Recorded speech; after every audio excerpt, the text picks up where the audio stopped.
Carrie, I kind of don't want to talk about this, but I kind of do want to talk about it, so I feel like we should talk about it. Because we brought up Hollywood. I know we mentioned the stupid Cuties movie on Netflix, but it's been in the news more since we originally talked about it. I have some thoughts, so let's do it. Well, why don't we first start by getting the Washington Post's thoughts on it, and you can tell us what you think, Gary. They say the people freaking out about Cuties should try it. They might find a lot to like. Wow. So what do you think, Carrie? Should you try it? No, in fact, I was going to say, I don't think so. I watched one of the questionable scenes of the girls dancing and gyrating. These are supposed to be 11-year-olds. And yes, I'm fully aware some of the actresses are 13, as old as 13. Still children, by the way. It was completely sexualized, and I went into it expecting I would not be triggered. Let me say that first. I'm one of those people who believes, again, maybe being a liberal, there's not very much I find off limits in art. And again, just like with the flag, I can express that I find something disgusting and disturbing and still think, of course they have a right to make that. And then I also think, art's in the eye of the beholder, and there are things that I like a lot of dark. I guess my tastes are changing, but I've always, in the past anyway, I've liked a lot of dark films, a lot of dark books. I read a lot of horror, I don't know. I like things that other people may find objectionable. So I watched this scene thinking that I was going to find it to be an overreaction, and I did not. And two things, Carter. One was that not only did I feel like the actresses themselves were being exploited, and that they had to do this scene many times. It's not one take, probably hundreds of times in front of a director and choreographer and other adult crew. A room full of adults, mostly men. A room full of adults, mostly men, watching these girls gyrate in these very adult sexual ways. 4 got selected. How many did that for auditions? For auditions, yeah. Just think of all the girls that went to auditions, all the girls that had to sexualize themselves for adults to go into this scene. So that was one thing I was thinking about the girls. But the other thing I was thinking about, and maybe people are going to have issues with this, but I was thinking about the adults who watch this. I don't think it is good for adults to watch stuff like this. And it's not because I've seen the people on the left say, oh, well, conservatives are saying that, that pedos are going to get off on this. And as if that's a small concern. Yeah, pedos will get off on this. Pedophiles will get off on this. But the other thing is they try to say that if somehow, if it's bad for an adult to watch this, if an adult watches this and thinks that it's sexualizing girls, that it's the adult's fault, that it's the adult's problem, that it's not. No, it is sexualizing girls. And it's not good to have adults watch things like this. Let me give you an example. When I was young, one of my first boyfriends, he was pretty sheltered when it came to entertainment. And we went to see the movie Braveheart together, and he had to get up and leave the theater because it was too much blood and gore and violence. He wasn't used to seeing it. Mm-hmm. And there's something to be said. There have been studies done about how much children in our culture are being inured to images that in the past only soldiers, only people in war would have gotten used to seeing, mm-hmm. right? I'm not saying these films should be illegal. I think Braveheart's a beautiful film. It's just that we're getting used to seeing certain types of things. And along the same lines, the same boyfriend didn't like the movie The Accused. You guys remember that Jodie Foster film? Mm. So she gets raped in the film. But the way in which it's shot is they sexualize the rape. It's not brutalized as much as it is sexualized. It's both. But an adult male can watch that movie and get physically, without wanting to, his body can become aroused from watching it because of the way they shoot the scenes and showing her body in certain ways. And he wasn't wrong about that. There's nothing wrong with him for saying, I don't want to watch rape, sexualized rape, because I don't want to get turned on by it. And I don't want to have this, what's the word, Carter? Reaction? I don't know. Right, response. Right. But it's a response that happens that you don't have that control over, like sweating when it's hot, right?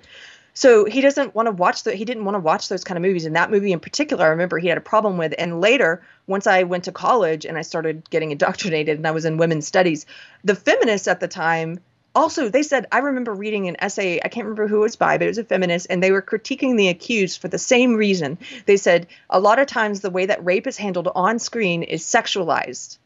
And that's not a good thing. They make it erotic, and that's not a good thing, the way which they choose to shoot it. And so all of this led me to think it's not good for adult men to be watching movies like this with children who are mimicking adult sexual gestures and who are sexualizing themselves like adult women. It's not good for men to watch that. It's not good for anyone to watch that. And also, where are the feminists? I'm sure they're out there. It's just that in this new social justice kind of feminism, they squash the radical feminists. They've already been kicked off of Twitter. They call them TERFs. They kick them off Twitter. They don't listen to them. But those feminists are out there. They're just being silenced. But I want to hear from those feminists again who were right about the accused and who were right about certain movies eroticizing rape, and how, like, I want to hear from them about Cuties, because traditional feminists would be opposed to this, and they would have something in common with conservatives on this. Yeah. So that's my. Thank you for letting me. No, I completely agree with you. I will preface what I'm about to say by saying I haven't watched shit. I haven't watched a trailer. I haven't watched anything intentionally. I saw some people that were like, I'm going to watch it and do a review. I'm not going to do that. I just don't want to. But by the way, Hugh had the right word I was looking for: involuntary response. Yeah. Okay. But here's the thing that really gets me here. They so just for those who don't know, I've read reviews of this, right?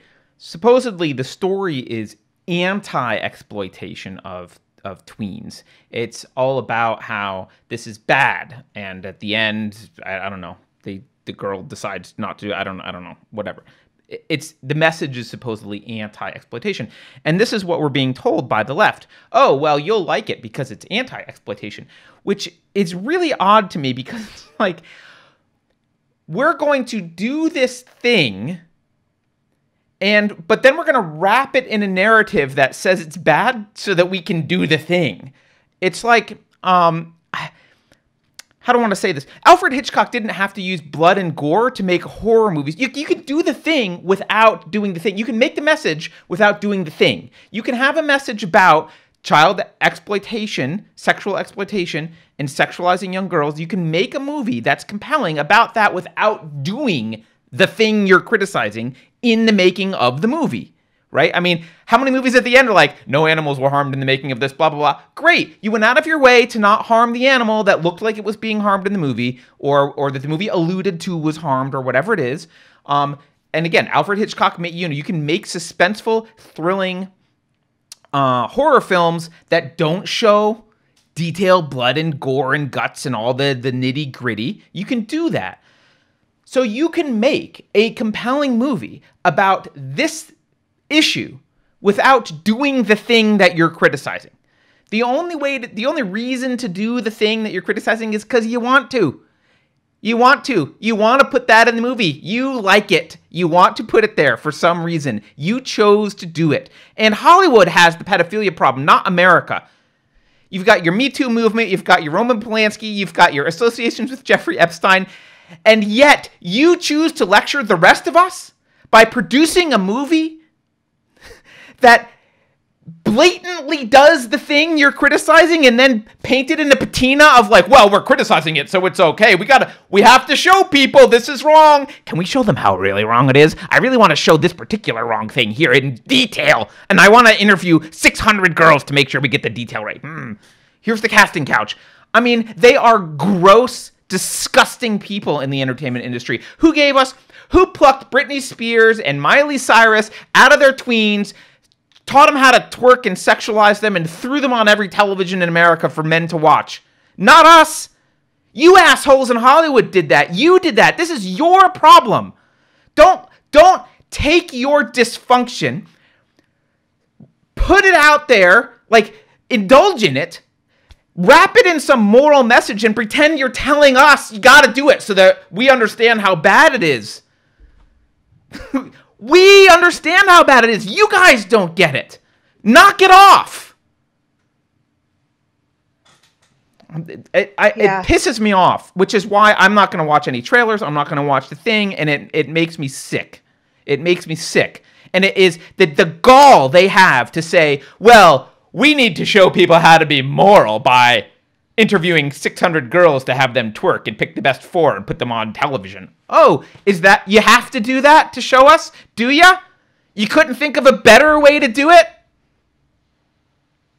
Yeah. Fuck you. I'm sorry, Marie Busky. I know you got to put money in the swear jar, but fuck you, Hollywood. I have to say, you made me think of, and I can't remember who tweeted this, so I can't give them credit. It's not my analogy, but someone on Twitter gave an analogy of, you know, you don't see a film that's highlighting the problem with animal abuse, abusing animals on screen to show you the problem. Right, like, right. We killed 3,000 sheep, but this was the one that filmed the best. So that's the one we used.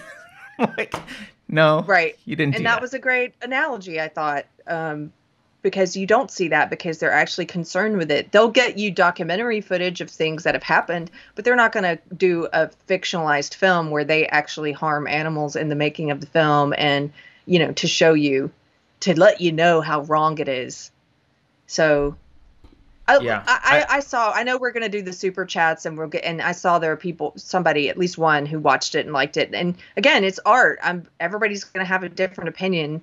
I just personally, I don't think this is a movie worth watching. I don't think people need to watch it in order to understand that Hollywood sexualizes children and that it's wrong.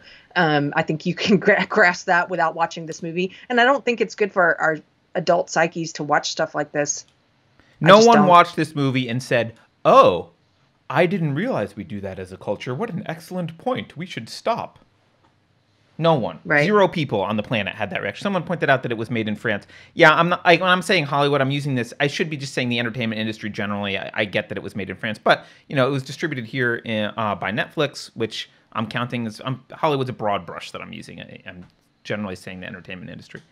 By the way, can I just mention that since it was made in France, I saw on television one night while we were on this road trip this French movie. And I'm looking for the name of it. I'll find it before the end. But it's a little known French film. It's black and white. It was made in the early 1950s. And they were showing it on this women or like lesbian in film night thing where they were showing lesbian films. And it was Carter. I didn't know what I was watching at first because I turned on the television mid-film and I'm like, whoa, there's some serious lesbian vibes happening here. This is a really old movie. What is this? And it was between 2 school teachers. It was at a boarding school, and her female students, like 3 or 4 of the students. And so after the film ended, they had contemporary like film critics and somebody who was talking about social justice, of course, talking about the patriarchy and whatever, give commentary about this movie and how important it was for lesbian film, this little known old movie from the 50s. Not one of those commentators said, but it's about adults and children. But Milo gets canceled. Yeah. Right. I was like, but you're missing that it was about adults and children. Like okay. Actually, one more thing about Cuties then, Carrie. I just have to do this. Here's what they say. Okay.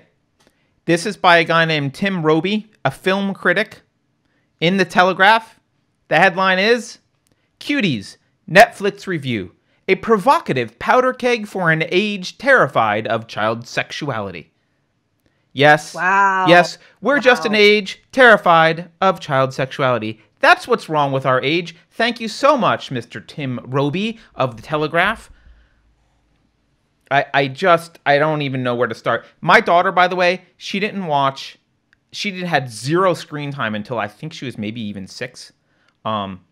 Like we were very anti-screen. Now she watches stuff. But there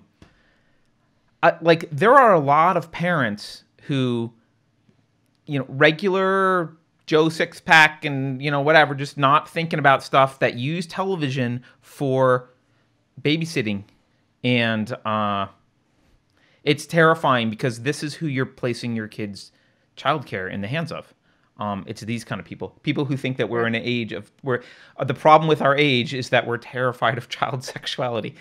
Like I don't know what you expect your kids to grow up to be like doing this, but you know, don't come whining to me when they're 16 and pregnant and you don't know how to control them. You sat them down in front of the TV for 16 years. What did you expect?